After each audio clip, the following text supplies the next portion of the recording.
Okay, sagutin natin ito. Find the moment of inertia with respect to x-axis, high x, of the area bounded by the parabola y squared is equal to 4x and line x is equal to 1. Okay?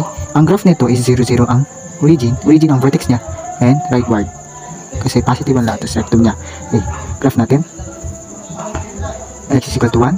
Tapos ganito yung tsura ng y squared is equal to 4x. Kailangan muna natin alamin ano tong dalawang to. Therefore, substitute natin itong y squared is equal to 4x dun sa x is equal to 1. Y squared is equal to 4 times 1. Okay, y squared is equal to 4.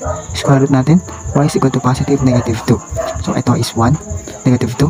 So, ito 1, 2. Ang formula ng ix natin ay ix, moment of inertia with respect to x, from a to b, y squared, xr, rightmost, minus leftmost, dy. Okay? Gawin natin tong, yung y squared is equal to 4x, gawin natin in terms of y. Y squared is equal to 4x divided by 6 by 4, x is equal to y squared over 4. Okay? From a, yung a natin yun yung negative 2. Okay? Tapos 2 yung b natin. Okay? Kuha na natin. From negative 2 to 2, y squared, ang rightmost natin is yung 1. Minus, yung leftmost is itong parabola na to. So, ito yun.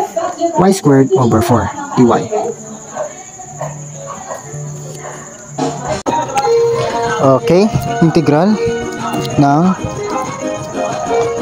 y squared multiplied by 1 minus yung x dyan magiging y 4 from negative 2 to 2. The answer is 2.1333.